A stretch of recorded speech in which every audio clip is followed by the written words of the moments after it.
Are you ready, boys and girls? I am back and I am going to read the last chapter from our read aloud. And the chapter is called Moonbeams and Dragons.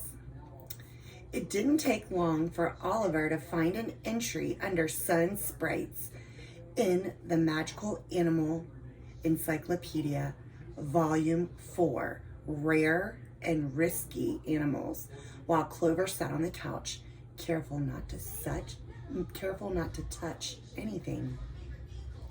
Sun Sprites are also known as Monstrum Solus, began Oliver. They are a rare and elusive breed that utilizes a form of osmosis magic. He paused. What I mean is, they feed off others' magic.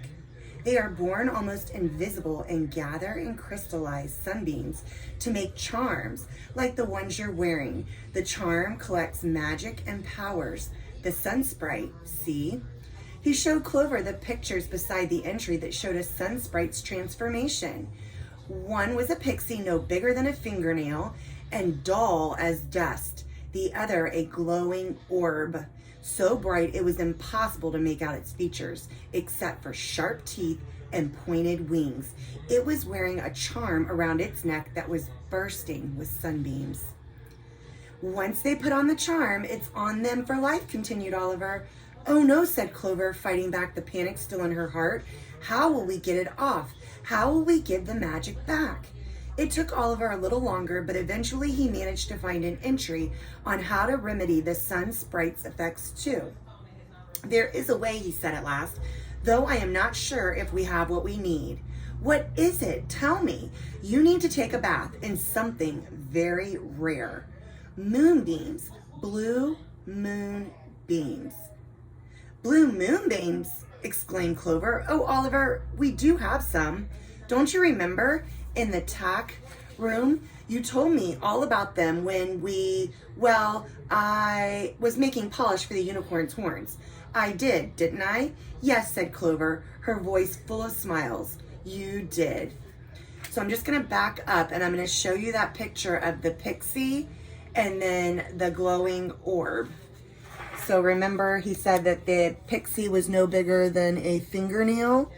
And then here, and then you have the orb and you can see the necklace around the neck.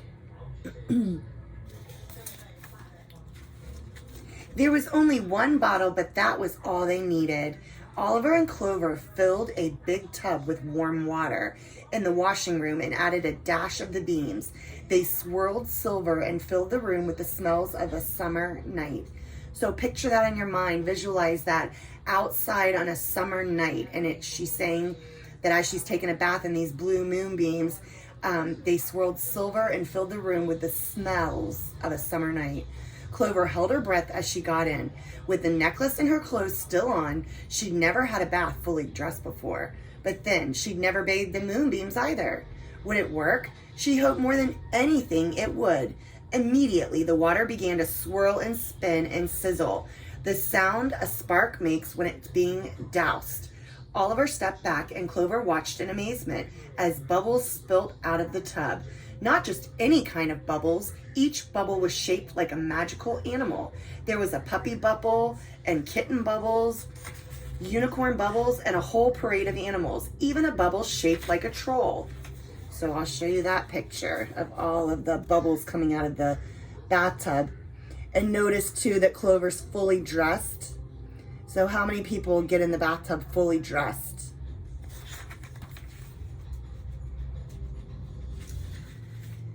When a bubble popped, it burst into twinkles like fireworks, but without any sound. And the last one, the brightest, was red and gold and shaped like a bird. And when it popped, the last of the sizzling was over, and the water in the tub went completely still. Clover felt still too.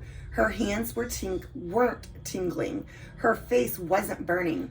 She felt calm and cool. The blue moonbeams had worked. She looked at the necklace. The sun charm, the wicked charm, was gone. It had dissolved completely away. And you know, dissolve means just to disappear. So basically, it just, if you put sugar, if you're making tea and you put sugar in your container and then you dump the boiling tea into the sugar, it's going to melt and dissolve. So that's what happened to the necklace. It just dissolved. It went away.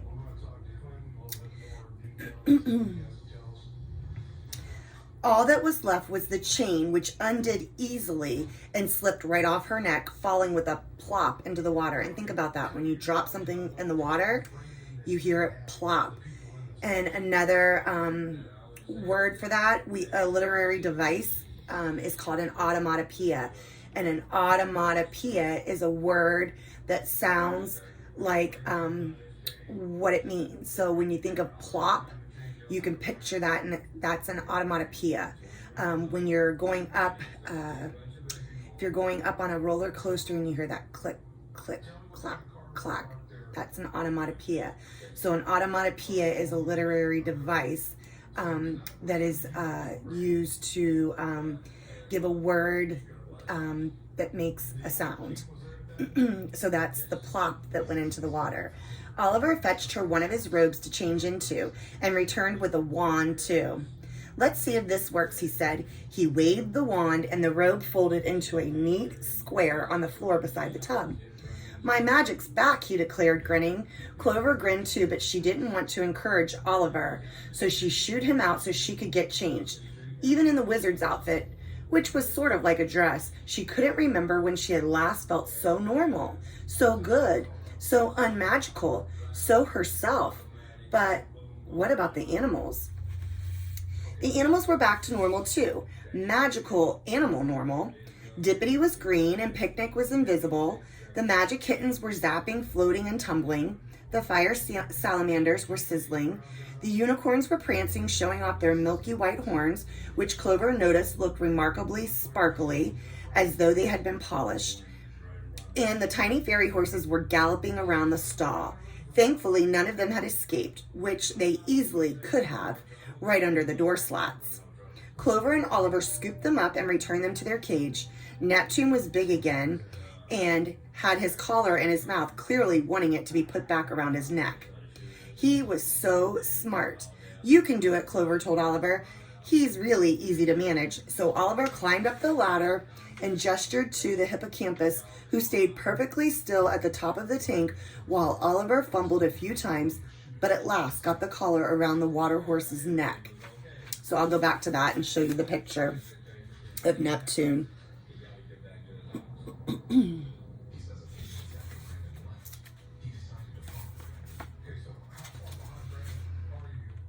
Clover smiled, realizing she would be able to keep her promise after all when Meg came back the next day. And she'd have to phone Prudence and Humphrey too and let them know Picnic was better.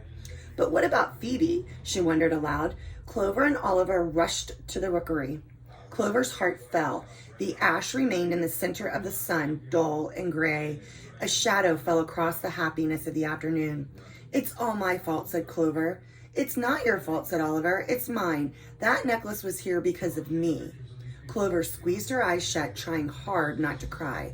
But then they heard a cheep. Oliver took Clover's arm and shook it. Look! Clover slowly opened her eyes to the most marvelous sight. From the gray ash, a tiny bird lifted its head. Her wings were red and gold like the sun, her tail like a flame, and her eyes like glowing coals. Phoebe, baby Phoebe was born. What should we do with it? Asked Clover, pointing to the chain. When they drained the water from the tub in the washing room. We could just throw it out, said Oliver. It's not dangerous anymore, but I'd rather send it back to my brother. I'll write him a note. He really should be more careful about what he sends people. If he'd done his research properly, he would have known just how dangerous this relic was. Clover agreed. So while Oliver packaged up the chain, Clover phoned Dr. Nurch. This time she got through at once and was so happy to hear the vet sounding gruff as usual. So I'm going to stop and I'm going to show you the picture of baby Phoebe.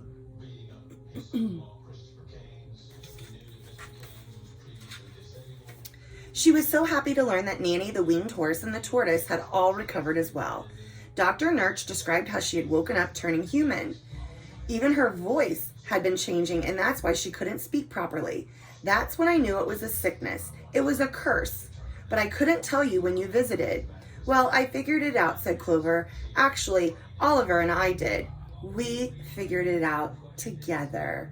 Together, did you, said the vet. Doesn't surprise me. Like I said, 2 heads are better than 1.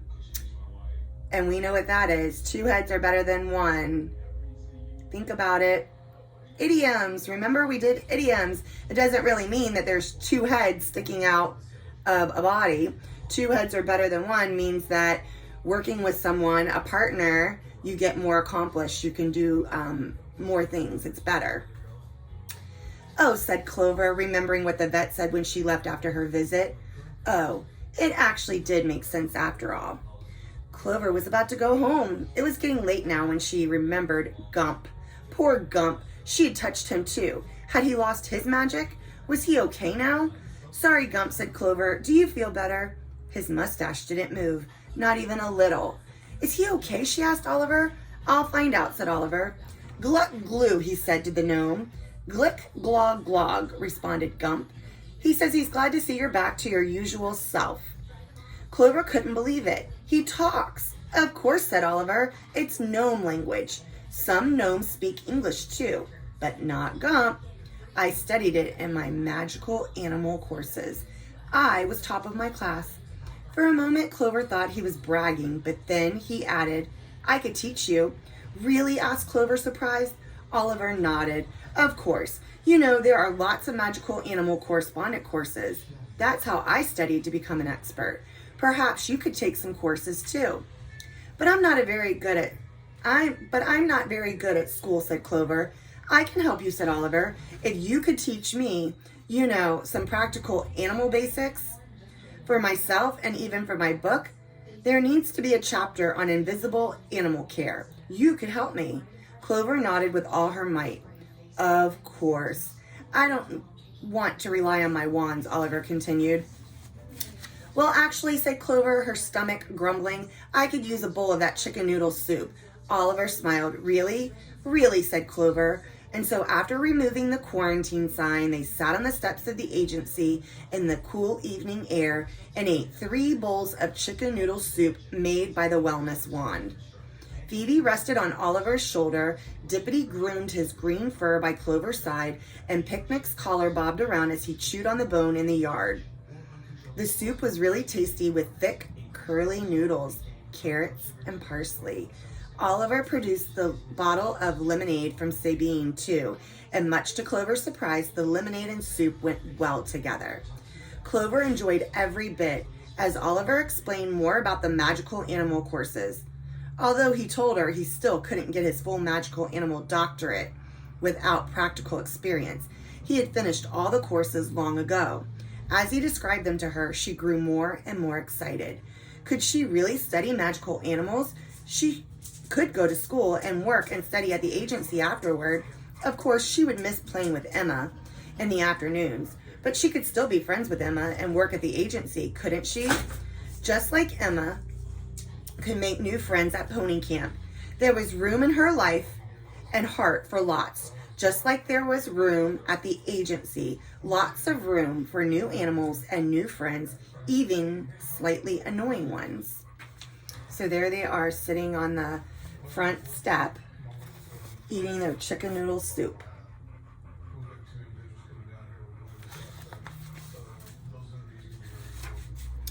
Well, at least some amount of room, because just as she thought that there was a crash and a whoosh and then a holler. Agency ahead.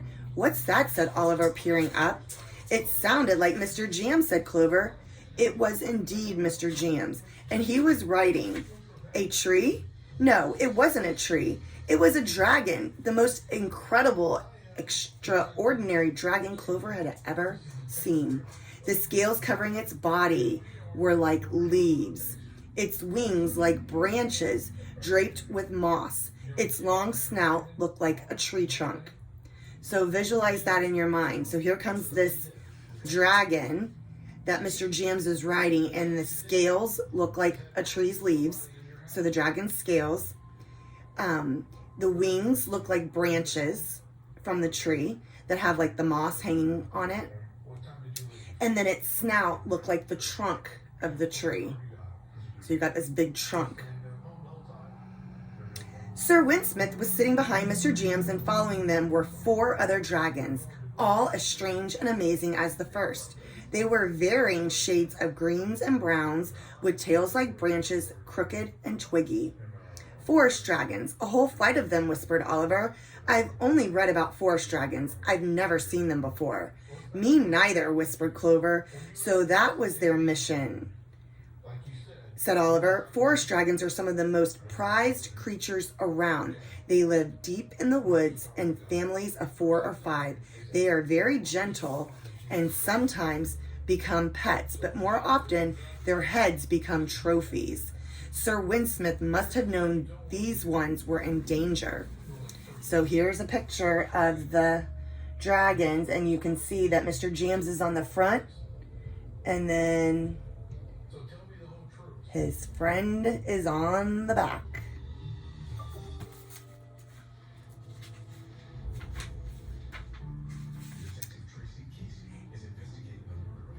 And he and Mr. Jams rescued them, added Clover, and brought them here. The dragons landed on the lawn near the bone. Clover could feel the wind from their wings and smell their smoke like burnt pine needles. Sir Winsmith slipped off the dragon's back, and Mr. Jams followed with his suitcase. They looked tired and disheveled, but both were smiling broadly. Phoebe swooped off Oliver's shoulder and landed on Sir Winsmith's. Ah, there you are, my pet. You look wonderful. So youthful. I knew you would be safe here. Clover gulped. She hoped Sir Winsmith would be okay and not too upset when he learned what actually had happened. She and Oliver would have to tell him later if they could get a word in edgewise. Sir Winsmith was still going on. How I missed you. Enough, yes, to warrant a rhyme. A knight is not right with his pet far from sight. Or maybe, Phoebe squawked. Blithering bones, Walter. One more rhyme and I swear, said Mr. Jams.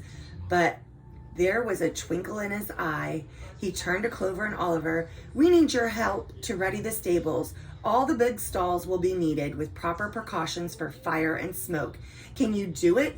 Of course, Clover and Oliver burst out at the same time. Clover looked at Oliver and smiled. He smiled back. This was the agency, and anything was possible as long as the door was open and your heart was too. And there's the picture.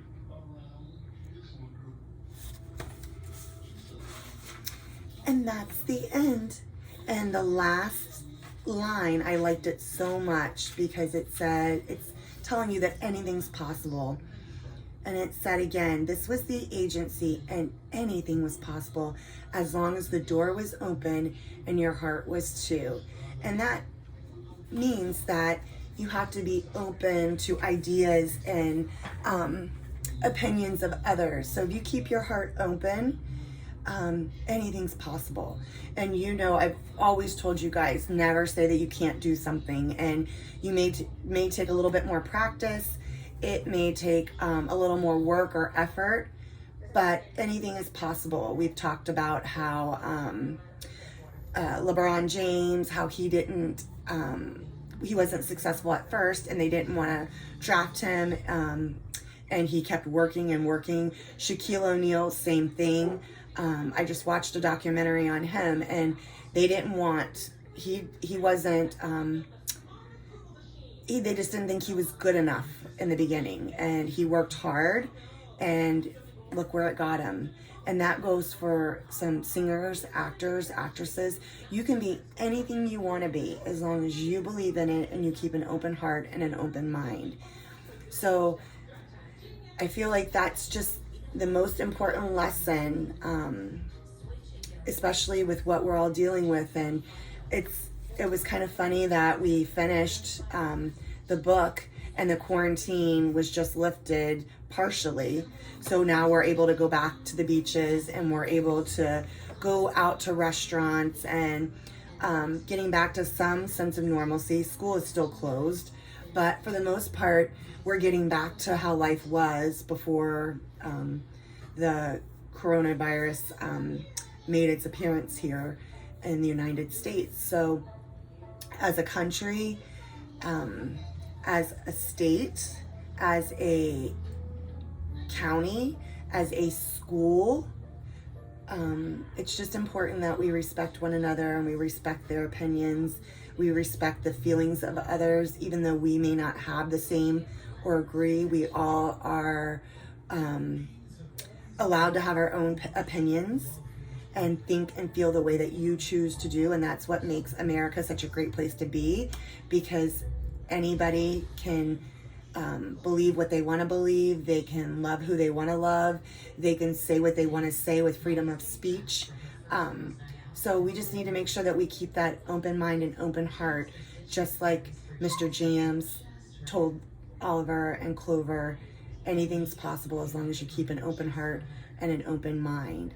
So I'm sad that our read aloud's over, but I loved every minute of it. And now we can say that we've read the whole Heartwood Hotel series, and now we've read all of the Magical Animal Adoption Agency series, all by the author Callie George. And I'm just gonna put her name up there on the screen. So if you think about it, you can do a search, and she may have some, I haven't checked yet, but she may have some other books out there that you may wanna read, because I feel like she's a great author. And I know that every single person in our class has enjoyed all of the books that we've read. You guys have really been into it. And when we were back in school, you wanted me to keep reading, and it was never just enough. You wanted to find out what was going to happen. And you guys really loved that read aloud, and that brought us together as a class.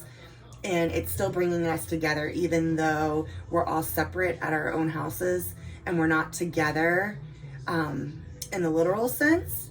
But we all are together, and that we are still part of our classroom family, and we still all are listening to this read aloud, and we're able, that's what bonds us and ties us together forever.